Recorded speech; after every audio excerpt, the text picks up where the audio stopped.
Karkala tigers ಹಾಗೂ ಬೋಳಾ ಪ್ರಶಾಂತ್ ಕಾಮತ್ ಅಭಿಮಾನಿ ಬಳಗದ ವತಿಯಿಂದ ಪತ್ರಿಕಾ ಮಾಸಾಚರಣೆ ಹಾಗೂ ಪತ್ರಕರ್ತರಿಗೆ ಸನ್ಮಾನ ಕಾರ್ಯಕ್ರಮವು ಸಾಲ್ಮರದ ಗುರುದೀಪ್ ಗಾರ್ಡನ್ಸ್ನಲ್ಲಿ ನಡೆಯಿತು.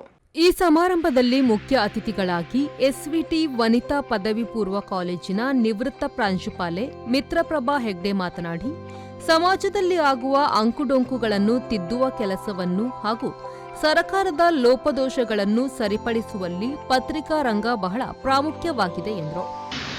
ನಾವು ಈಗ ಅವ್ರು ಹೇಳಿದ್ರು, ಬೆಳಗಿನ ಹೊತ್ತಲ್ಲಿ ನಾವು ಎದ್ದಾಗ ಏನ್ ಮಾಡ್ತೇವೆ, ಬೆಳಗ್ಗೆ ಪತ್ರಿಕೆಗಳನ್ನು ಓದುವಂತ ಹವ್ಯಾಸ ಇತ್ತು ಎಲ್ಲರಿಗೂ ಕೂಡ ಅಂತ ಗೊತ್ತಿಲ್ಲ ನನಗೆ. ಈಗ ವಾಟ್ಸಪ್ ಫೇಸ್ಬುಕ್ ಎಲ್ಲ ಬಂದ್ಮೇಲೆ ಜನರು ಇನ್ನೂ ಕೂಡ ಅದರಲ್ಲಿ ಇದ್ದಾರೋ ಇಲ್ಲೋ ಗೊತ್ತಿಲ್ಲ ನನಗೆ. ಆದರೆ ನಾವಂತೂ ಬೆಳಗ್ಗೆದ್ದು ಪತ್ರಿಕೆ ಓದುವ ಹವ್ಯಾಸವನ್ನು ಇನ್ನೂ ಬಿಟ್ಟಿಲ್ಲ.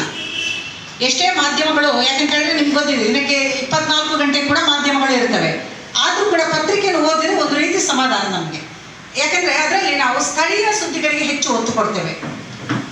ಒಂದು ಪತ್ರಿಕೆ ಅಂತ ಹೇಳಿದರೆ ಯಾಕೆ ನಮಗೆ ಅಷ್ಟು ಪ್ರಿಯವಾಗುವುದು ಅಂತ ಹೇಳಿದ್ರೆ, ಅಲ್ಲಿ ಪತ್ರಿಕೆಯಲ್ಲಿ ಬರುವಂತಹ ನೇರ ನಿಷ್ಠುರವಾದಂತಹ ವಿಚಾರಗಳು. ಯಾಕಂತ ಹೇಳಿದ್ರೆ ನೇರವಾದಂತಹ ವಿಚಾರಗಳು ಅದರ ಕಂಡದನ್ನು ಕಂಡ ಹಾಗೆ.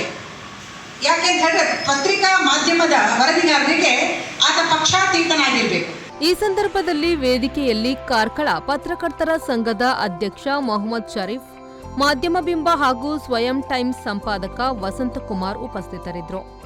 ಹಿರಿಯ ಪತ್ರಕರ್ತರಾದ ಕುಂಟಾಡಿ ದಯಾನಂದ ಪೈ ಹಾಗೂ ಕಾರ್ಕಳದ ಪತ್ರಕರ್ತರನ್ನು ಸನ್ಮಾನಿಸಲಾಯಿತು.